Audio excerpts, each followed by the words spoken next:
4 octobre 2008, expérience 52, évolution spirituelle. Bon, ça fait un moment qu'on m'explique que j'ai plus le droit de monter de manière verticale et que je dois travailler de manière horizontale, c'est-à-dire apprendre à communiquer avec les esprits de la nature et transmettre un certain nombre de choses à leur sujet. Quoi, à qui et comment, aucune idée. Après des années de pratique diverses et variées, j'ai fini par comprendre ceci. Dès que je cherche à développer une technique ou à évoluer en faisant quoi que ce soit de direct, je n'obtiens rien. Par contre, si je lâche des peurs, les choses se mettent en place toutes seules. Au final, on peut se leurrer tant qu'on veut et décide de rien, et c'est l'esprit qui fait évoluer ou non. Disons qu'on peut se leurrer si ça fait plaisir, mais bon, croire qu'on va feinter Dieu, c'est rêver un peu, j'en ai peur. Alors que je pense à ça en digérant mon repas et ma bière, réponse à ma question non formulée par la lumière. Comment on monte direct? De toute façon, la décision est prise par l'esprit quoi qu'il arrive. Si lui veut que tu montes direct en haut, c'est fait dans la seconde, alors pourquoi tu te prends la tête?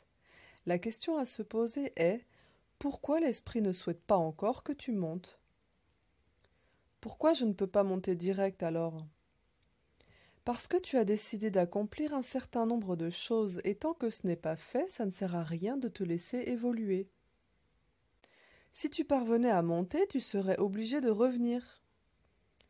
Qui c'est qui a décidé comme ça de ce que j'avais à faire? C'est toi-même, tout simplement. Qui d'autre pourrait prendre ce genre de décision à part toi? Tu as simplement oublié que tu as pris cette décision. Bon, ben, faut faire quoi alors? Tu ne crois quand même pas que tu vas te mettre dans un coin, faire un bras d'honneur à toute l'humanité et te barrer comme un voleur de la dualité sans avoir aidé un minimum les autres, non? Je sais pas, moi. C'est ce que plein de gens ont l'air de dire, que c'est ce qu'il faut faire pourtant. Les gens veulent l'illumination minute quand le monde ne leur convient plus. Ils oublient juste que si le monde est ainsi, ils ont leur part de responsabilité et personne ne peut s'en aller sans avoir contribué à réparer ce qu'il a provoqué. Ce n'est pas une punition, c'est l'esprit qui décide ainsi. De toute façon, le don de soi est nécessaire pour pour pouvoir monter, et tu trouves que c'est un don de soi de penser juste à toi et de laisser les autres se débrouiller dans des problèmes que tu en as en partie générés.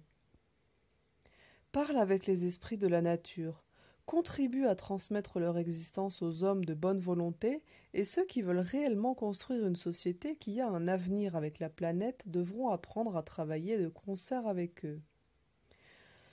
Toute autre manière de faire est de toute façon vouée à l'échec. Ouais, bon, en gros, il y a les matérialistes qui s'en foutent, tout ce qu'ils ne voient pas n'existe pas. Il y a ceux qui veulent juste se barrer de la dualité et qui considèrent que tout est illusion et qui se foutent donc totalement du monde qui les entoure. Il y a les magiciens qui confondent forme pensée et esprit de la nature, archanges et tout ça. À part les chamans et ceux qui communiquent directement avec eux, il n'y a pas grand monde qui a quelque chose à faire et qui leur reconnaît une existence réelle, j'en ai peur. Alors au boulot, un peu de challenge, c'est bien, non? Merci du cadeau. Bon, ok, on va faire ce qu'on peut. C'est pas un don de soi, ça, au fait? Apprends un peu à partager, et ensuite on pensera au don de soi. Ok, amen, alléluia, enfin ce que tu veux, quoi. Oh les cœurs! Youpi! Faut que j'arrête de communiquer en haut quand je suis bourré, moi, surtout après un bon repas. Amen! Putain, fais chier.